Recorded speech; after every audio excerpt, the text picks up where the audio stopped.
ഒരു പ്ലോട്ട് നമ്മൾ ഫിക്സ് ചെയ്യുന്നതിൻ്റെ ദൃശ്യം കറക്റ്റ് അല്ല എന്നുണ്ടെങ്കിൽ നമ്മൾ ഈ ലൊക്കേഷൻ കണ്ടുപിടിക്കാൻ പോകുന്നത് പോലെ നമ്മൾ പിന്നെ സഞ്ചരിക്കുക ഈ സംഗതി. ഞാൻ ഇന്നലെ രണ്ട് ദിവസം മുമ്പൊക്കെ അങ്ങനെ ഒരു 2 ദിവസം സഞ്ചാരം കഴിഞ്ഞിട്ടാണ് 10,000 കിലോമീറ്റർ സഞ്ചരിച്ചിട്ടാണ് വരുന്നത്. അത് ഓൾറെഡി നമ്മൾ എഴുതി വെച്ചൊരു സംഗതി ആൾക്കാർ നീട്ടുന്ന റെസ്പോൺസ് അനുസരിച്ച് ഇപ്പോൾ വാർഷിക പതിപ്പിലൊരു സംഗതി എഴുതുന്നു, ഒരു ചെറിയ നോവൽ എഴുതുന്നു. വായനക്കാരിൽ നിന്ന് കിട്ടിയ റെസ്പോൺസും മറ്റ് സംഗതിയൊക്കെ അനുസരിച്ച് നമുക്ക് തന്നെ തോന്നും ഇതിൻ്റെ പ്ലോട്ടിങ്ങിൽ ചില പ്രശ്നങ്ങളുണ്ട്. അപ്പോൾ നമ്മൾ രണ്ടാമത് വീണ്ടും നമ്മൾ പോവും ഇതിനെ ഒന്ന് ചെയ്യാനായിട്ട്. അത് കൂടുതൽ ബോറിംഗ് ആയിട്ടുള്ള സംഗതിയാണ്.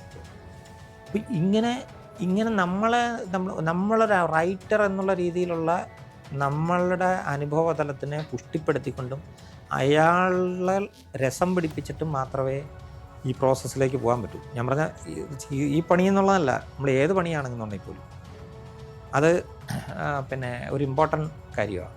പ്രേത വീടുകളിലൊക്കെ പോകാനായിട്ട് ഞാൻ പോകുന്നതെല്ലാം അങ്ങനെ തന്നെയാണ്.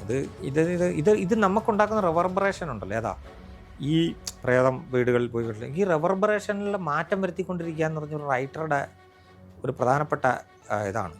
അയാളിലൊരു ഹൈയും ലോ ഉണ്ടായി വരിക ഓരോ കാലം കഴിയും തോറും. അയാൾ പിന്നെ റൈറ്ററെ തന്നെ വിസ്മരിക്കപ്പെടാതിരിക്കുക എന്ന് പറയുന്നുണ്ട്. അയാളുടെ പുതുമയുണ്ട്, അയാളുടെ ഹൃദയ മാറ്റങ്ങളുണ്ടായിരിക്കുക. എങ്കിൽ മാത്രമേ എന്തെങ്കിലുമൊക്കെ മാറ്റങ്ങൾ ഈ റൈറ്റിങ്ങിൽ ആൾക്കാർക്ക് കിട്ടത്തുള്ളൂ എന്ന് വിശ്വസിക്കുന്ന ശ്രേണിയിൽപ്പെടുന്ന എഴുത്തുകാരിലൊരാളാണ് ഞാൻ.